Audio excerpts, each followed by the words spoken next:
आशा करता हूँ आप सब बहुत अच्छे होंगे। मेरा नाम है सिद्धांत अग्निहोत्री, स्टडी ग्लोस पे आपका बहुत बहुत स्वागत है।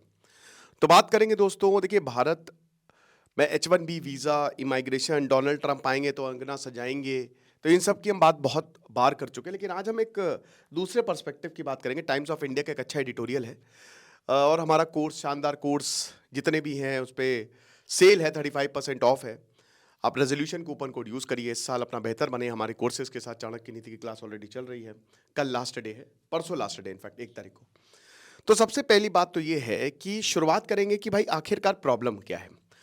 Two wrongs does not make a right, ऐसे ये कहावत है। Two wrongs don't make a right. Racist है एक तरीके से, इस तरीके का। वॉन्ग्स अलग अलग उसकी मीनिंग्स होती हैं, मिडिल ईस्ट के लोगों के लिए भी यूज़ किया जाता है।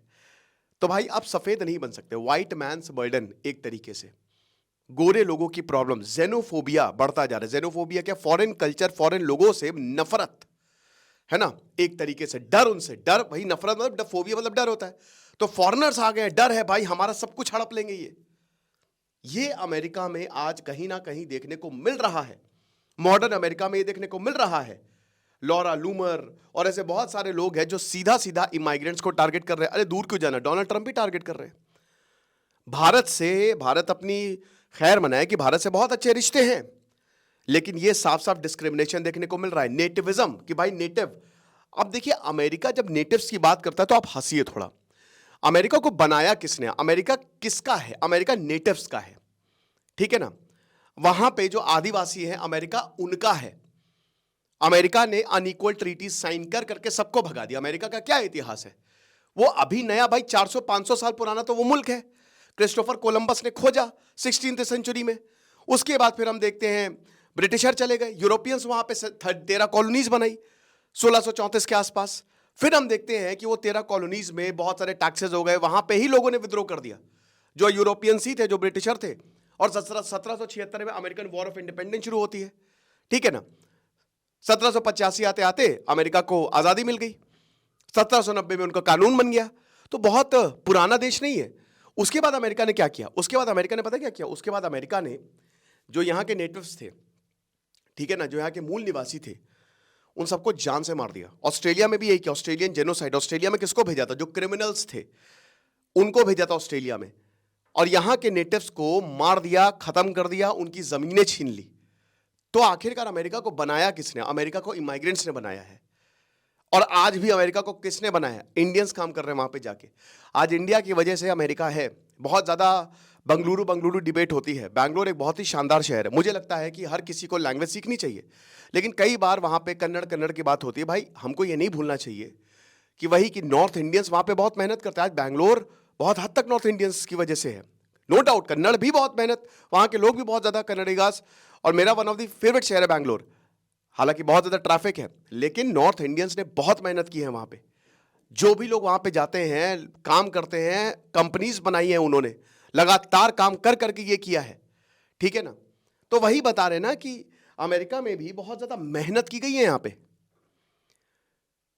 तो ये नहीं भूलना चाहिए कि अमेरिका को किसने बनाया। लेकिन आज भाई देखिए हर एक चीज़ वही बता रहे ना, anything is possible in today's world.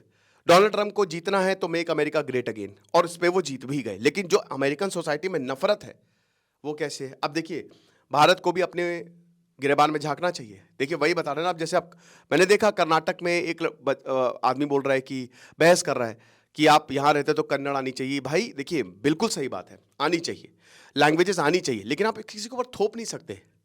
ये तो वही है ना कि ये तो हमारी चॉइस है, हम क्या सीखें हम क्या ना सीखें, ठीक है। वो एजुकेशन सिस्टम को बदलना पड़ेगा। इट जस्ट दैट कि प्यार होना चाहिए। एक गूंगे, मान लीजिए कोई गूंगा इंसान है, वो बोल नहीं पाता, लेकिन वो अपने देश से प्यार तो करता है ना। हम कई बार जो नॉर्थ ईस्ट से लोग आते हैं उनको गलत सलत नामों से बुलाते हैं, क्या ये सही है? बाहर के लोगों को हम कैसे ट्रीट करते हैं, बहुत डिस्क्रिमिनेशन। रोहिंग्यास को या बांग्लादेशी माइग्रेंट्स को कैसे ट्रीट किया जाता है। तो एक तरीके से हम भी कोई, हमारा भी बहुत ज्यादा अच्छा रिकॉर्ड तो है नहीं, जो हम इतना ज्यादा आज बोल रहे हैं डिस्क्रिमिनेशन डिस्क्रिमिनेशन। जब आप एक उंगली किसी की तरफ उठाते हो, वो चारों आपकी तरफ होती है। तो सबसे पहले तो हमको भी कास्ट, रिलीजन से ऊपर उठकर, और जो इमाइग्रेंट्स, हर देश जो है वो इमाइग्रेंट्स को रेजिस्ट करता है। बहुत ही कम ऐसे देश है, यूके नहीं करता है, ब्रिटिशर कभी उसने नहीं किया। इसीलिए हर कोई जाके यूके ही बसता है, फ्रांस नहीं करता है। अब हालांकि करने लगा, चीजें बदलने लगी है यूरोप में। अमेरिका तो कभी भी नहीं करता था, लेकिन अब चीज एकदम गड़बड़ हो गई है। डंकी मारी जाती है, लाखों लाखों रुपए देके डंकी मारी जाती है माइग्रेशन रूट्स। तो सबसे बड़ी बात यह है कि आखिरकार वो कौन से स्ट्रैटेजिक मेजर्स हैं गवर्नमेंट ऑफ इंडिया ले सकती है। और आखिरी में मैं आपको बताऊंगा कि इंडियन की वजह से आज अमेरिका है, कितने जबरदस्त लोग हैं इंडियंस, कहते हैं ना नेक्स्ट ज्यूज। सबसे पहली बात तो यह है कि भाई देखिए, अब ये वक्त आ गया कि प्रधानमंत्री एक डेडिकेटेड स्किल्ड इमाइग्रेशन मिनिस्टर को अपॉइंट करें, जिसमें उस मिनिस्टर की पूरी समझ हो, एक एक दांव पेच को वो जानता हो। और जरूरी है कि अब प्रधानमंत्री मोदी जी के पर्सनल रिश्ते तो बहुत अच्छे हैं डोनाल्ड ट्रंप से, लेकिन एक अच्छा बढ़िया मिनिस्टर जो है वो अपॉइंट किया जाए ताकि उनके नैरेटिव को काउंटर किया जा सके बहुत ही प्यार से। एलॉन मस्क जो कि बोलते हैं कि स्किल्ड इमाइग्रेंट वर्कर का बहुत बड़ा रोल है। मैंने क्या बताया, आज पूरी दुनिया में इंडियन इंजीनियर्स काम कर रहे हैं। प्रॉब्लम वहां होती है, काम यहां से होता है। इंडियन इंजीनियर्स सस्ते दामों पे अमेरिका में काम करते हैं, समझ रहे हैं। हम ग्लोबल सेंटर कैपेबिलिटी जीसीसी हैं, पूरी दुनिया में हम टैलेंट सप्लाई कर रहे हैं। टेक कंपनीज में आधे से ज्यादा इंडियंस काम कर रहे हैं, आप समझ रहे हो। सुंदर पिच्चई, अजय बंगा, ये महान लोग, शांतनु मजुमदार, कितने ऐसे लोग हैं, ठीक है ना, कितने ऐसे, सत्य नडेला, ये सब वो हैं जो इंडिया है, इंडिया के हैं, इंडिया से हैं। कमला हैरिस, भाई डोनाल्ड ट्रंप की कैबिनेट तो इंडियन से भरी हुई है, आधे से ज्यादा इंडियंस है उसमें। तो आप कैसे ऐसा कह सकते हो, ये बात सच है एकदम। पराग अग्रवाल ठीक है, ट्विटर पे निकाल दिया गया, एलॉन मस्क ने टेक ओवर किया, लेकिन जो बेस्ट टैलेंट है यहां से अमेरिका जाता है और अमेरिका के लिए काम करता है। पढ़ेगा इंडिया तो बढ़ेगा अमेरिका, तो यही है हिसाब किताब। उसके बाद इंडियन अमेरिकन फिगर से जब भी डील किया जाए थोड़ा सा शांत रहे, क्योंकि देखिए कई बार सुंदर पिच्चई, सत्य नडेला से बोला जा सकता है, इंडियन गवर्नमेंट बोल सकती है कि हाँ भाई आप कुछ कहते क्यों नहीं, माइग्रेशन इश्यूज पे आप बात करिए, लेकिन ये सही नहीं होगा, क्योंकि फिर वही बता रहे हैं ना, जो नेटिव्स के आर्ग्यूमेंट्स हैं उसको और बल मिल जाएगा कि देखा इन्होंने अपने ही लोग अमेरिका में बैठा रखे हैं, हम यही तो बोल रहे हैं इन सबको भगाओ।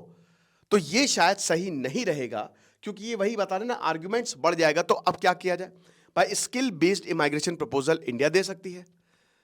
देखिए अगर इंडिया अपनी सारी स्किल विड्रॉ कर ले, अमेरिका को प्रॉब्लम हो जाएगी। इंडियंस ऐसे हैं ना, वो कहीं पे भी जाएंगे, वो चांद पे भी जाएंगे ना, तो वहां पे भी प्रॉफिट कमा लेंगे, है ना, ऐसे हैं इंडियंस। और सबसे ज्यादा भरोसेमंद, सबसे ज्यादा समझदार और कॉमन सेंस सबसे ज्यादा इंडियंस के पास है। व्हाइट कॉलर्स में टेकीज, डॉक्टर, स्टेम प्रोफेशनल्स हैं। ब्लू ग्रे कॉलर में nurses, lab technician, software grunt workers हैं। और ब्लू कॉलर में प्लम्बर्स, इलेक्ट्रिशियंस और ट्रकर्स हैं। तो ये एनुअल लिस्ट ऑफ स्किल्स ये दे सकता है अमेरिका को कि भाई देख लो, इतने लोग तुम्हारे यहाँ काम करते हैं, तो तुम्हारी इकोनॉमी चल रही है ना। टैक्स पेयर्स भी इंडिया वहां पे बहुत ज्यादा, इंडियंस बहुत ज्यादा हैं। उसके बाद ये सब करने के बाद आप जो अमेरिकन लीडरशिप है उनसे बात कर सकते हैं, एलॉन मस्क से बात कर सकते हैं, डोनाल्ड ट्रंप से बात कर सकते हैं, लॉरा लूमर से बात कर सकते हैं। फिर आप 1-to-1 बात करके चीजों को सॉल्व कर सकते हैं, राइट। और उनको यह भी बता सकते हैं कि भाई देखिए हमारा योगदान बहुत ज्यादा बड़ा है, इसमें नफरत से काम नहीं लेना है, गुस्से से काम नहीं लेना है, बहुत ही शांति से काम लेना है। भाई बांग्लादेश बताइए country of the year, joke है ये मजाक है, लेकिन इसके बावजूद इतना बांग्लादेश हमारे साथ कर रहा है, तब भी हम उनको चावल दे रहे हैं, क्योंकि हर जगह गुस्सा नहीं चलता है। अब आप देखिए न्यू ज्यूज हैं, मैं बताता रहा हूं कि डोनाल्ड ट्रंप की नई कैबिनेट में श्री राम कृष्णन है, सीनियर पॉलिसी एडवाइजर है। आर्टिफिशियल इंटेलिजेंस जो कि अभी 2025 में यही डोमिनेट करने वाला है, उसके सीनियर एडवाइजर है श्री राम कृष्णन, ठीक है। देन उसके बाद विवेक रामास्वामी है, जो लगभग प्रेसिडेंट बनी गए थे। ये गवर्नमेंट ऑफ एफिशिएंसी और एलॉन मस्क मिलकर गवर्नमेंट ऑफ एफिशिएंसी जो लीड करेंगे। विवेक रामास्वामी वो तो हट गए पीछे, वरना बहुत ही समझदार, बहुत ही जबरदस्त आदमी, ठीक है। हरमीत धिल्लों जो कि असिस्टेंट अटॉर्नी है जनरल फॉर सिविल राइट्स की। और ये सिर्फ यहां नहीं रुकता है, आप ये देखिए जय भट्टाचार्य, कश पटेल, एफबीआई के डायरेक्टर कश पटेल बन गए। सोचिए वहां की जो सबसे बड़ी जांच एजेंसी है एफबीआई, जिससे हर कोई डरता है, पूरी मूवीज बन गई हैं, उसके डायरेक्टर कौन है? कश पटेल। तुलसी गबार्ड, इन्होंने हिंदुइज्म अपनाया, वो डायरेक्टर है नेशनल इंटेलिजेंस की, ठीक है ना। जय Bhattacharya director national institute of health के, समझ रहे हैं। तो बेसिकली ये जितने भी लोग आपको दिख रहे हैं ना, और बहुत सारे इंडियंस भरे पड़े हैं डोनाल्ड ट्रंप की कैबिनेट में, ये यही दिखाता है कि शायद इंडियंस पे इतना ज्यादा बोल रहे हैं, लेकिन एक बार 20 जनवरी को जब डोनाल्ड ट्रंप पावर में आएंगे तो माइट बी पॉसिबल कि इतना ज्यादा सख्त ना हो। एजुकेशन की अगर बात करते हैं तो 75% सबसे ज्यादा इंडियंस वहां पे एजुकेटेड है, सबसे ज्यादा, ठीक है ना। उसके बाद आता है आपका मलेशियन 65%, कोरियन, पाकिस्तानी, चाइनीज 57%। तो इंडियंस जो वहां पे रहते हैं वो फ्री में नहीं रहते हैं। जैसे भाई पाकिस्तानी क्या हो, वहां पे पाकिस्तानियों मतलब समझिए सऊदी अरेबिया ने बैन लगा दिया क्योंकि पाकिस्तान भिखारियों को एक्सपोर्ट कर रहा है। देखिए इंडियंस वहां पे मेहनत करते हैं, काम करते हैं, ठीक है, और भरोसेमंद वाला, भरोसे लायक है वो, इसीलिए वहां से उन्हीं से ही काम करवाया जाता है, राइट। हाईएस्ट इनकम किसकी है? इंडियंस की। देख लीजिए आप, $1,45,000 तक इंडियंस जो हैं वो कमाते हैं, सबसे हाईएस्ट भारतीय कमाते हैं, फिर चाइना जाके मतलब व्हाइट नॉन हिस्पैनिक कमाते हैं। तो 23% इनवर्ड रेमिटेंसेस का शेयर, नो डाउट कि हमारे पास क्यों इतना फॉरेन एक्सचेंज रिजर्व है, कर थोड़ा सा डिप हुआ कोई बात नहीं। उसके बाद जो सबसे कम बिलो पॉवर्टी वो भी इंडियंस रहते हैं, सिर्फ 6% के आसपास, बल्कि बांग्लादेशी 19% है, पाकिस्तानी 15% है, चाइनीज 13% है, जापानीज 8% है, फिलिपिनो 7% और इंडियंस खाली 6% है, राइट। ये चीज है। Biggest share of skilled visas इसमें भी इंडियंस है, सबसे ज्यादा स्किल्ड वीजा जो है वो इंडियंस को दिए जाते हैं, क्योंकि अमेरिका ने पॉलिसी बना रखी है, मिडिल ईस्ट ने पॉलिसी बना रखी है, यूएई और सबने, कि भाई टैलेंटेड हो तो आ जाओ। और biggest overseas group in colleges की अगर बात करते हैं तो उसमें भी इंडियन स्टूडेंट सबसे ज्यादा है इस समय, 3.5 लाख के करीब। आप देख सकते हैं ये 3.5 लाख, ये चाइनीज जो है वो 2.8 लाख है। तो अमेरिकन कॉलेजेस में सबसे ज्यादा इंडियन स्टूडेंट्स पढ़ रहे हैं।